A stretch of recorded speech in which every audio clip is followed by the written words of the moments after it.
Hey, everyone, and welcome to this week's episode of the Intentional Life Podcast. I'm AJ Selby, and this is my wife, Amy Selby. Jumping the gun there a little bit, sorry. That's okay.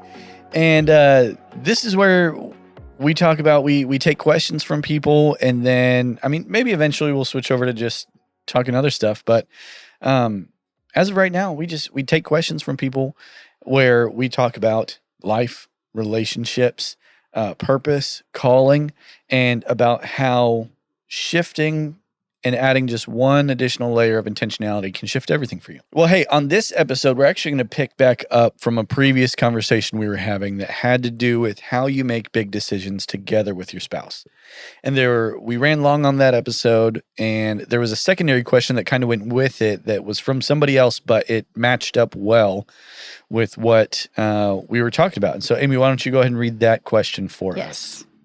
So this person says, I would love to hear your take on what it was like moving to a whole new city with basically just each other. I know you've both done that a lot, but for somebody who's never left their hometown, it kind of blows my mind. That story alone in and of itself is kind of crazy, but I guess we'll back up a little bit in that I always moved around growing up. Yeah, from the time you were little. Yeah. Like toddler age, baby age. Let me see if I can remember. Was born in Chicago, lived in Fort Lauderdale, Florida, then went to Bend, Oregon, Sisters, Oregon, Colorado Springs, Nashville, then the Charlotte area. I say Charlotte area because we lived all around Charlotte. Then Franklin, North Carolina. I graduated high school in Franklin. And then I moved to Asheville, North Carolina for college. Then I went back to Charlotte, North Carolina. Mm-hmm. So I'm at 10 moves so far by the time I hit 19. Mm-hmm. Gosh. So I went back to Charlotte, was doing more college there and working. And then I joined the Air Force and I moved to San Antonio. I lived in and around San Antonio for 6.5 years, and I lived. So you had a couple different moves within San Antonio. Yeah. And then from San Antonio, I went back to Franklin, North Carolina, which is where we met. Mm-hmm. And then we moved from Franklin here to Nashville. And so I'm at. And we've moved once within Nashville. So I'm at 13 cities and 34 years of life. That sounds exhausting. Yeah, we just moved around from like my your parents' jobs and stuff, yeah, my right? dad's jobs mostly. He wasn't military, but we moved for jobs, and then we moved. There were times that they moved to decide to be closer to family and things like that. And then, I was moving for college and work and where I felt God was calling us to. And so, yeah, me moving is actually like pretty normal. I feel like you kind of get a little antsy if you're in the same place too long. Maybe. Like, not like crazy antsy, but I feel like you start to get the itch. Like, your hobby is looking at Zillow. Like, guilty as charged. Part of his way of like calming down at the end of the day, I feel like at least a few days out of the week, we'll watch a show and you're on Zillow just browsing different cities, the city we're currently in, like just for fun, just to see what's there, what the options are. And sometimes you're like, what if we did this? And I'm like, no, I don't think so. And I think, I don't know, that might change a little bit whenever we finally end up building and have our own home. And then I'll just be occupied with my own home projects. Right. Then you can just get antsy there and build stuff here and build something over here. And I think once I have a garage and some kind of shop space and then where I can piddle and do whatever, I think, I think that'll change. I will probably still continue to look at Zillow all the time. It is kind of fun, but I think it's just funny. I think that's it's just kind of ingrained in me, I guess, a little bit. Yeah. And then, so in 34 years of life, I've moved and lived in 13 cities. Mm-hmm. And Amy, how many cities have you lived in your whole life? So I'm 30 years old, and I have lived in 3 cities in my whole life. From the time I was born to 19, I lived in the same house. So already my growing up years were vastly different than yours in that regard. Yeah. I was like, grew up in the same house, went to the same school and church for the majority of that time. So like everything in my life was planted in the same places. Pretty much for the majority of those 19 years. And so there wasn't a whole lot of uprooting and changing and moving and having to figure things out like that for me. So then when I was 19, I left home, and that was Charlotte, North Carolina is where I grew up. And then left home, went to Franklin, North Carolina to go do an internship at the ministry where we ended up meeting 7 years later. 7.5 years later, where I eventually joined staff. And then after we got married, we were still on staff at that ministry. And then was it like 9 months later, we up and moved to Nashville. Yeah, September of 2019 is when we moved here to Nashville. So that's, the extent of my moving. Yeah, which I guess kind of really brings us to the primary question. And I think, I mean, obviously my 13 cities, Amy's 3, I think we're going to have very different perspectives on it, because for me, it's almost normal. I've moved completely to a city with knowing maybe one person or nobody. Like when I joined the military, I ended up in San Antonio. I knew 0 people. Right. And so that was a big thing in and of itself. But then, like when I went to college, I only knew one other person in Asheville. You know, I've had other people in other cities where I've moved to. And even moving back up to Franklin, I really only knew like 4 people maybe. Well, because, so many people from like staff and everything had changed, and you weren't in high so, school anymore. And So, I mean, when it comes to like having friends and people, like I've always been able to go and find more people, because like I know the things that I enjoy and the things that I like, and I just go find where that stuff is happening, and then I find people that are interested in that and make friends with them and hang out. I'm not like that at all. And then, I'm the opposite. Like here in Nashville, like, you know, there's a buddy that I have that all he and I do, we've hung out and got dinner one time. Outside of that, every other time we hang out, we're either at the archery range, which is where we met, or we're hunting. And we talk like frequently, but that's where we met, and that's our common ground. And like we have a lot more in common now as we've like talked and hung out and learned more. We've known each other about a year now. But I mean, that was just how we met. And so when it comes to moving, there are the inconveniences of like, okay, where am I going to live? Where's the nearest grocery store? Who provides my internet? You know, how am I getting around the city? What else is there to eat? And, you know, what is there to do? But I always like exploring. Like I always have fun doing that. Like I like exploring. I like finding those things. I like figuring things out, which I feel is probably more of an inconvenience for you. A little bit. I've gotten a little more used to it living with you, but being married to you, because you are very adventurous. Sorry, not sorry. You don't need to be sorry for it. Yeah, but also like you talking about when you're moving, and then you have all the logistical things of like internet and getting your address changed to these different places, and like changing literally everything has to change. Got to get your new driver's license, all this stuff. Well, I realized like when the first time I moved, which was from Charlotte to Franklin, I was moving to a ministry to live on property at that ministry for a purpose of the job I was going to be doing there. So I didn't have to look for a job. I didn't have to look for a place to live. I didn't have to, like, there were so many things I did not have to figure out that you would with a normal move. So it was like when we did move to Nashville, I was like, oh, Kind of freaked you out a what little do we bit. do? Like, I don't know what any of the steps are. I don't know. Like, I really didn't. Because I went from living at my parents' house to living at a ministry. And, like, I paid my own bills and stuff when I lived on my, like, I even paid my car insurance when I was in my parents' house. Like, I paid bills and stuff, but I didn't know what it took to set up a house, to set up a home. Like, what does it take to move to Yeah. a new state? I don't know. I've never done that before. So that was really interesting for me. And I was really thankful that I had you to help me with that.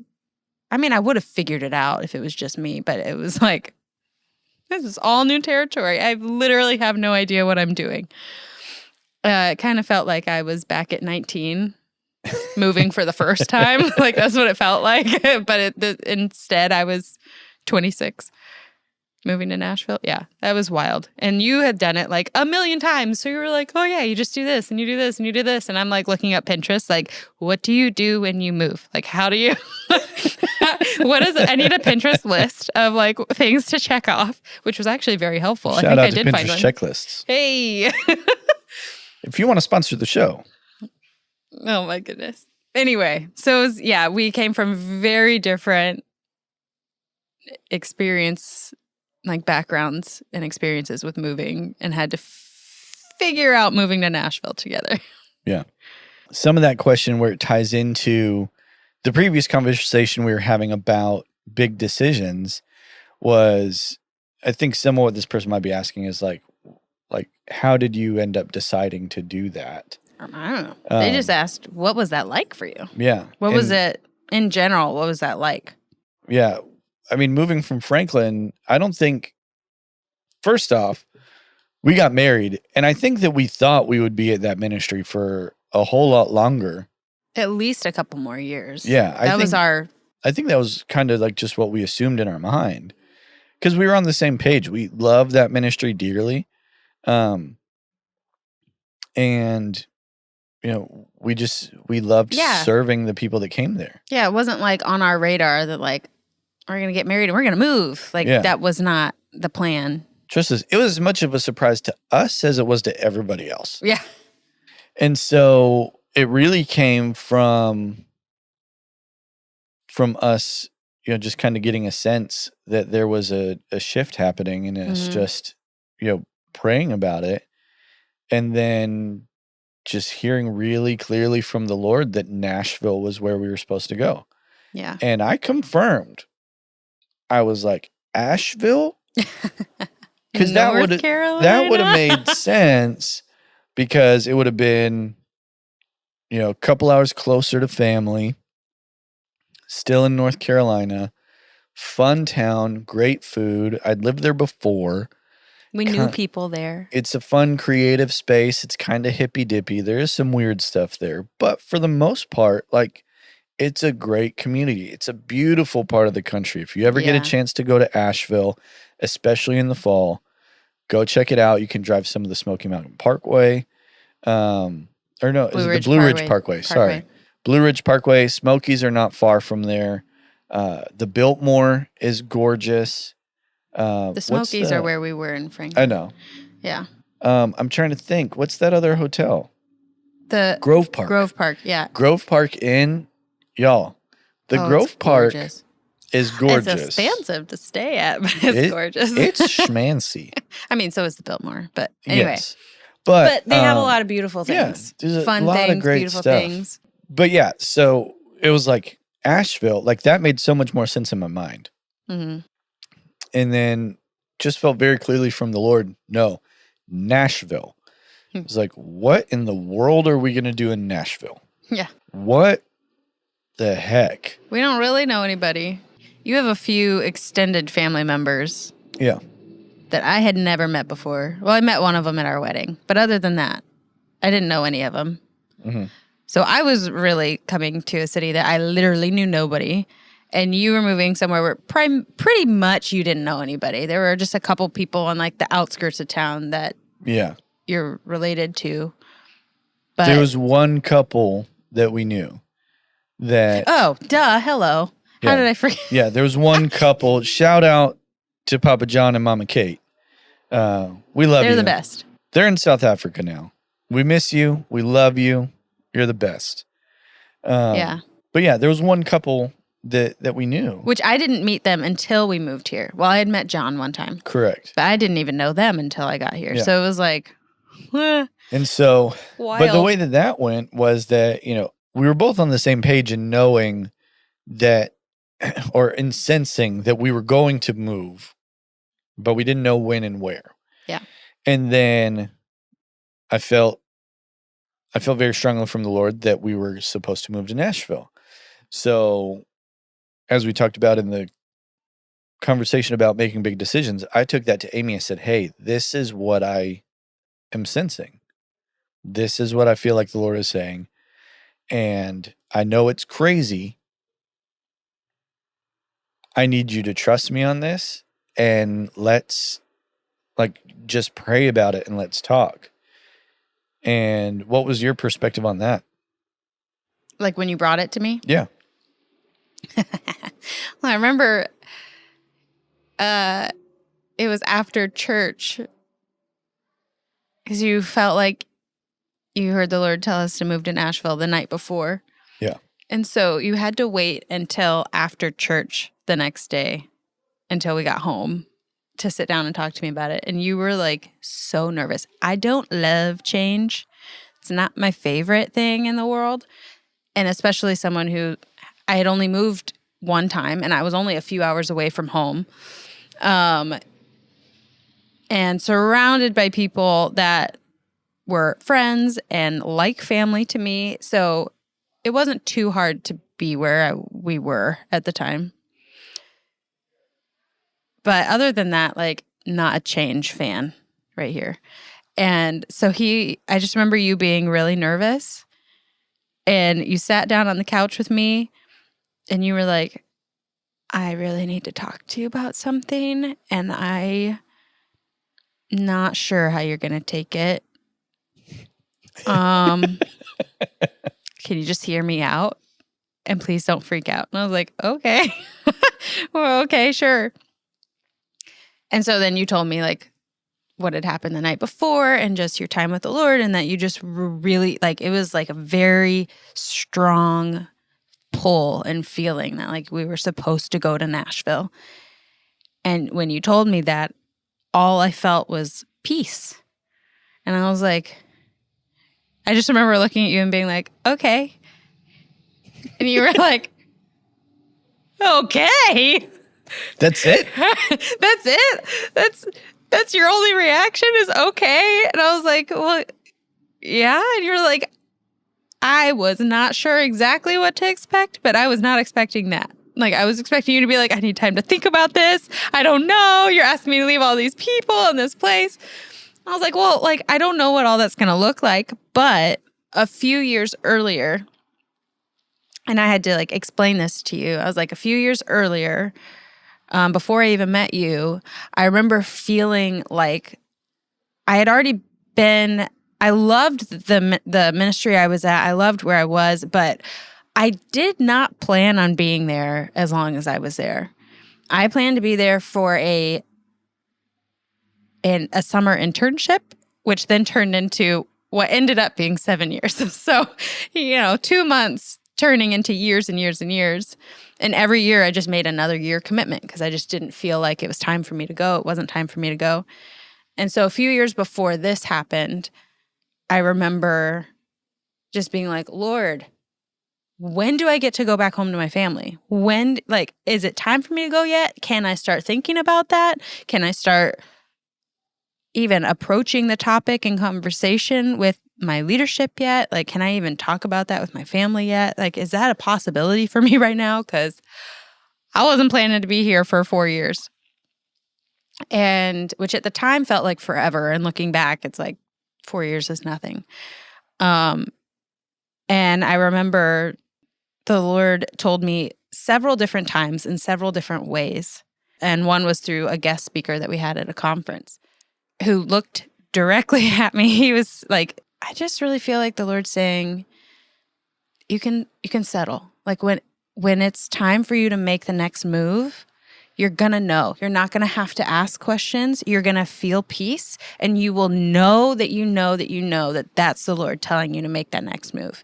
And I was like, okay. And he was like, and I think the Lord's just asking you to just stop asking and just sit, be content until he tells you to move on.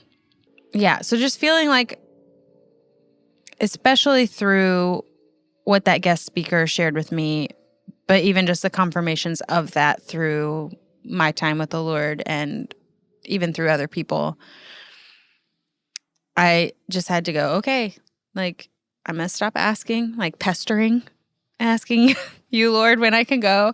And I just trust you that that's how it's going to be. Like, I'm just going to have peace. And I'm not going to be sitting there like wondering. And so when fast forward a few years later to when we're sitting on the couch and you're telling me that the Lord told you we're supposed to move to Nashville, and just instantly I had peace.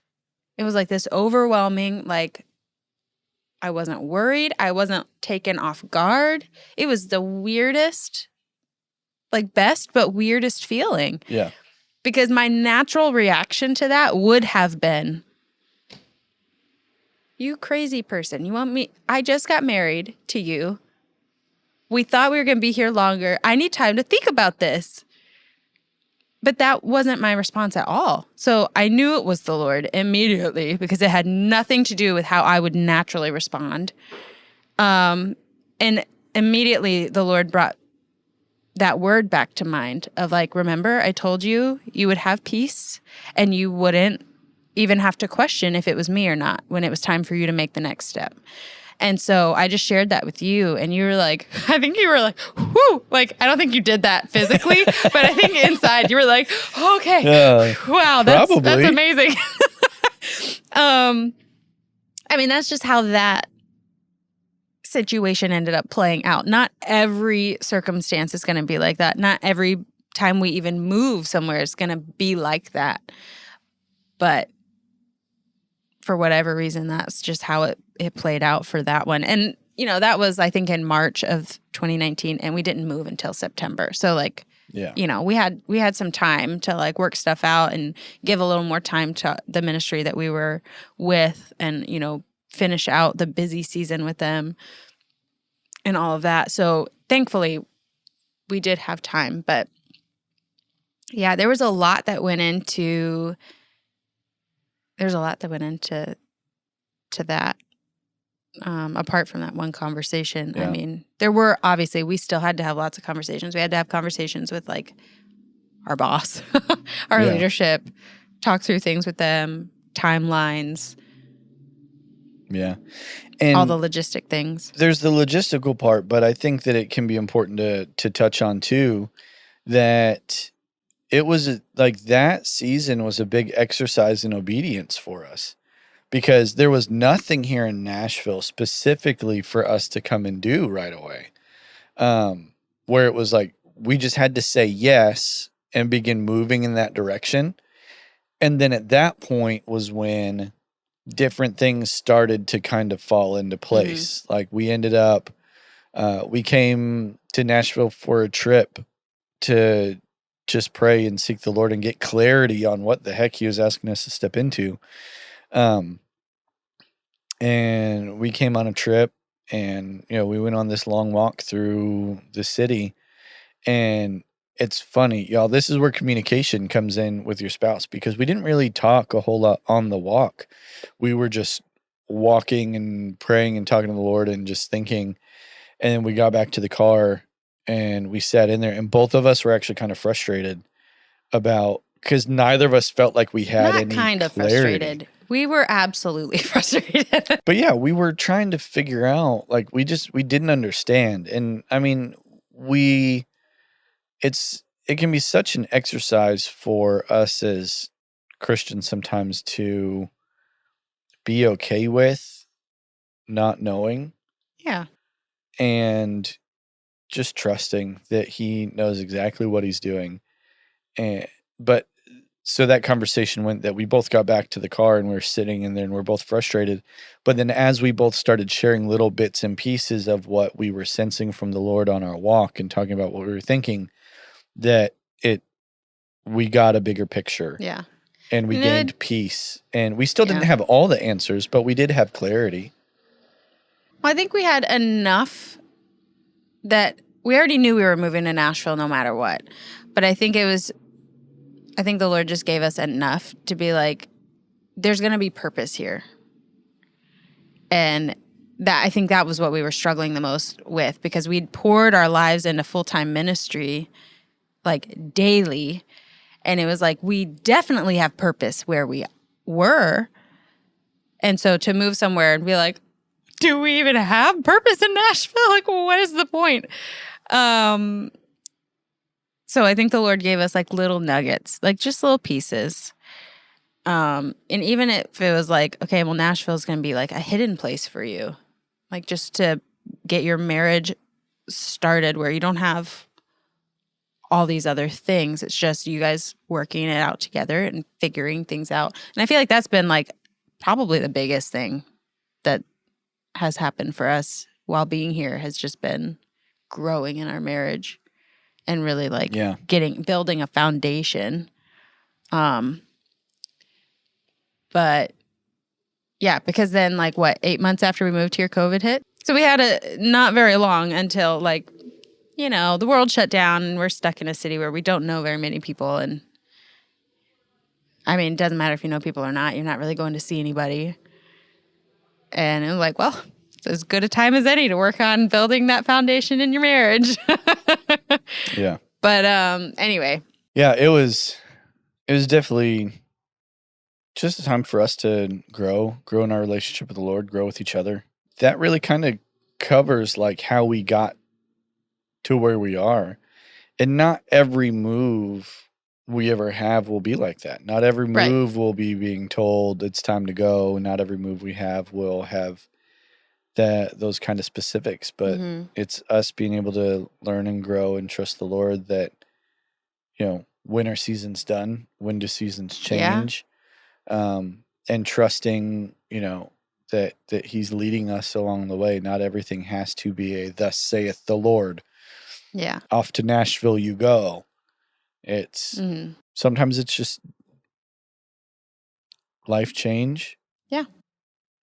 And that's okay. There's another couple that we know that we've had conversations with that for them, they said, wow, that's kind of crazy. We've never had that kind of experience with the move like that before. We've always moved because of jobs, but we always made sure that regardless of the job, we followed the peace. And so so they would still seek the Lord in the location change because of a job. If there were a couple options on the table, they would follow the peace that the Lord was giving them. And I think that's really important. And I love that input, because we've used the follow the peace input, not just in like physical moves, but in getting a job or any kind of so many different decisions and things. We're just really grateful for that input, because we've definitely used that.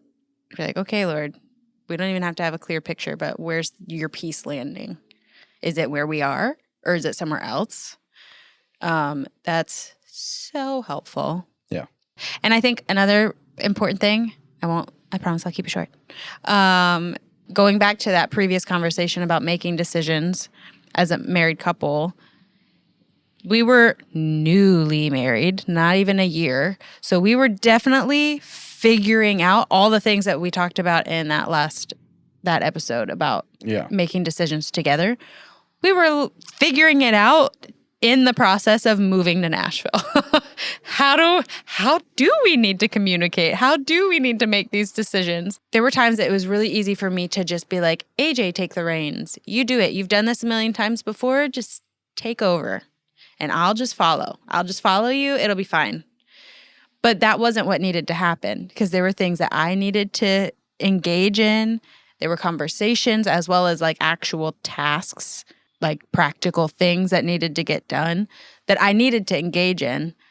but it was so much that it felt like a lot, especially with how much work we had going on at the time. There were times that I was so tempted to just be like, let him do it all. But that's not healthy either. So I had to figure out how to engage in that process with you other than just like, I'm along for the ride. Yeah. Once we got here, we had a lot of things to still figure out. What does the job situation look like? What does church look like? How do we make friends? Yeah, it was a really good season. Helped us build a lot of foundation in our marriage, work out a lot of those decision-making boundaries for us because we had to. And it was a stretching season, but it was also like it was fresh and new and exciting and terrifying all at the same time. Probably, again, going back to the beginning of our conversation, probably more for me than you because I'd pretty much never done it before. And you were like, just another day. Just another day being AJ. Yeah. Well, I hope that answers the question. I think it's fun. It's kind of crazy, but that's kind of us. So, yeah. And also, there's nothing wrong with being planted in the same place for like your entire life, which I don't think she was saying there was anything wrong with that. She was just fascinated by like, what's that process like? But for anybody who's listening who's like, well, I've never moved anywhere. Should I like, I honestly kind of wanted to be in the same city my whole life. I didn't really want to move anywhere. And the Lord took me and put me other places. Yeah. But both are beautiful. So I just want to point that out too. Yeah. That's all. I'm done.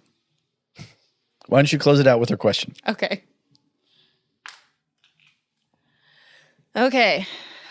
Let's see. This says... Which deck is this from? Oh, this is from the And card deck. If I lost my job, AJ, and decided to be a stay-at-home parent, would that change me? Is this asking me if it would change me? Yes. Like, I don't know how this is directed. No. If I lost my job and decided to be a stay-at-home parent, would that change me? I think you're supposed to answer that about me. I guess I could technically answer it about you if you wanted, but... I mean, maybe? I don't know. At this point, your job is working for me.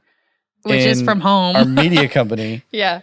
So, if you lost that job, there's got to be something crazy that happened there.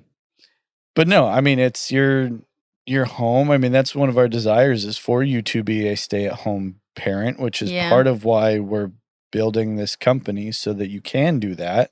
Yeah. And so, no, I mean, once we have kids and you are a stay-at-home mom, I think there will be plenty about just the parenting stuff that will change you. Yeah. I mean, I was literally thinking the same thing. Like, I think becoming a parent will change anybody, regardless of if you're keeping your job or not. But which I can't wait to do that. Can't wait to be parents. It's going to be fun. Yeah. So. Definitely something we look forward to. What about me? Would that change me? I don't know. I mean, I see you staying very much you. Like, again, we literally just said, pretty sure becoming a parent, there's definitely going to be things that are going to change and stretch and whatever. But I don't know. I mean, there's really no way to know, but I don't really see you changing a whole lot in terms of like not having a job. It'd be weird to not see you in a job because you love having something to like do. Right, but you would find plenty to do.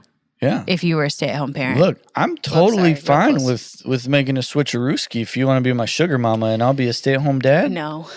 Yo, let's go. Taking the kids fishing and hunting and teaching them about the woods and building stuff. Well, that's why we build this company and create the schedule that works for our family. That's the dream, the goal. Might take a while, but that's the dream. You're not wrong. So it's like we could both kind of have a little bit of stay-at-home-ishness. Stay-at-home-ishness. Yeah. That's a thing. Coin that one. So, well, right on. You got anything else to add, baby? Nope. All right. Well, hey, everyone, thank you so much for listening to this week's episode of the Intentional Life Podcast. Be sure to go and follow us on social media, Instagram, all the things. Click like, subscribe, comment, give us a review, and send in your questions to Google Form. I'm AJ Selby. I'm Amy Selby. And this is the Intentional Life Podcast.